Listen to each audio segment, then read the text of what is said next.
नमस्कार, आप देख रहे हैं 9 भारत समाचार। नमस्कार, आप देख रहे हैं नव भारत समाचार। मैं हूं नेहा राठी। आइए देखते हैं आज की बड़ी खबर। इंदिरा जी एक जबरदस्त शख्सियत तो थी ही, पर बलिदान की मूरत भी थी। ये कहना है प्रदेश कांग्रेस के पूर्व मीडिया कोऑर्डिनेटर संदीप साखियान का। उन्होंने कहा, देश की प्रथम महिला प्रधानमंत्री स्व इंदिरा गांधी जी की जयंती पर विशेष वक्तव्य दिया।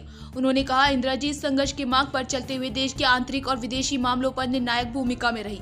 संदीप साखियान ने कहा कि बिलासपुर में भी 4 बार इंदिरा जी दौरे करके गई थी। पुराने शहर बिलासपुर में इंदिरा जी बतौर प्रधानमंत्री नहीं आई थी, लेकिन अली खड्ड पर बना पुल इंदिरा जी की घोषणा थी। हिमाचल प्रदेश को पूर्ण राज्यत्व का दर्जा भी इंदिरा जी की देन रहा।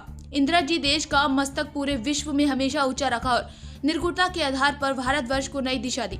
संदीप साखियान ने कहा कि इनकी स्कूली शिक्षा शांति निकेतन विश्व भारती विश्वविद्यालय, सोमरविल कॉलेज, ऑक्सफोर्ड से हुई और हिंदी और अंग्रेजी भाषा पर अच्छी खासी पकड़ के साथ साथ राजनीति की प्रयोगशाला में बखूबी सही और मार्गदर्शक साबित हुई। उन्होंने कहा कि साल 1964 में राज्यसभा सदस्य बनी। स्वयं प्रधानमंत्री लाल बहादुर शास्त्री के मंत्रिमंडल में सूचना और प्रसारण मंत्री रही। स्वयं लाल बहादुर शास्त्री जी के देहांत के बाद देश की जनप्रिय प्रधानमंत्री बनी। संदीप साखियान ने कहा कि साल 1971 के भारत पाक युद्ध में एक निर्णायक जीत व पाक का विभाजन करवाकर बांग्लादेश बनवा दिया था। यही थी इंदिरा गांधी की कूटनीति। इंदिरा गांधी जी एक ऐसी शख्सियत ही नहीं, मैं उनको ये कहना चाहता हूँ कि वो बलिदान की मूरत भी है। आज उनकी जयंती है और मैं उनकी जयंती पे उनको शत-शत नमन भी करता हूँ। मैं आज साथ में कहना चाहता हूँ कि आज रानी झांसी की भी जयंती है। उन्होंने भी जो स्वतंत्रता संग्राम का पहला आंदोलन था उसमें निर्णायक भूमिका अदा की थी। वैसे ही ठीक देश की पहली महिला प्रधानमंत्री जिन्होंने इस देश को एक नई दिशा दी और उन्होंने भी इस देश को उस दिशा को एक निर्णायक भूमिका की तरफ ले गई। उन्होंने अपना जो भारतवर्ष का डंका था वो पूरे विश्व में बजाया। उन्होंने किसी एक बड़ी विश्व की शख्सियत का साथ ना देते हुए एक निर्गुण होने की एक नई अवधारणा उन्होंने गढ़ी है और उन्होंने इस देश का जो मस्तक था वो कभी झुकने नहीं दिया। चाहे देश के आंतरिक मामले थे, चाहे देश की विदेश नीति थी।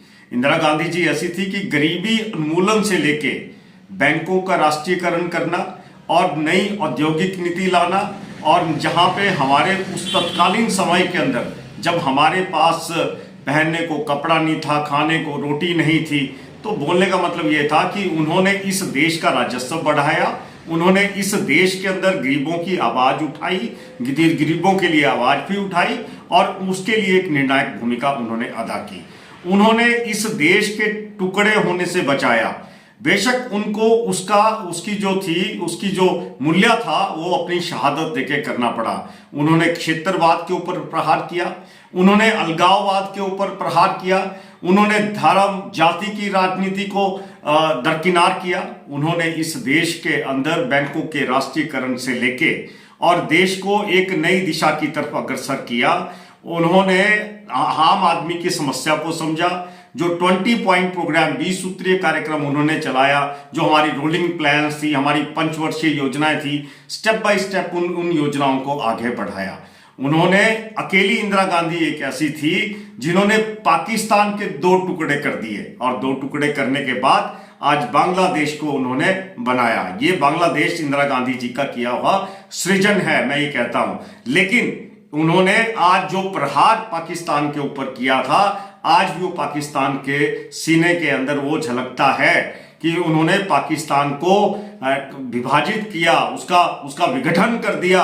आज बांग्लादेश जो है वो इसी वजह से था, इंदिरा गांधी पहली थी और उन्होंने देश का पहला परमाणु परीक्षण जो है वो इंदिरा गांधी ने किया। वो मैं ये कहता हूं कि जिस तरह से, और साथ में इंदिरा गांधी जी के अंदर और भी खासियतें थी। वो विपक्ष को भी साथ लेके चलती थी, विपक्ष के नेताओं से भी मशवरा करती थी ताकि जो देश का जनसाधारण है, देश का नागरिक है, उसकी समस्याएं क्या हैं उनका आकलन किया जा सके और उन समस्याओं से लड़ते हुए विदेशों के ऊपर प्रहार करना उनकी नीति का हिस्सा था। और जिस तरह से उन्होंने इस देश को आगे लेके जाने की बात करी थी, वो आज उसके परिणाम जो है वो आज भी सामने देखने को मिलते हैं। मैं आज भी उनको कोटि कोटि प्रणाम करता हूं, उनको शत शत नमन करता हूं, है ना, उनको श्रद्धांजलि अर्पित करता हूं।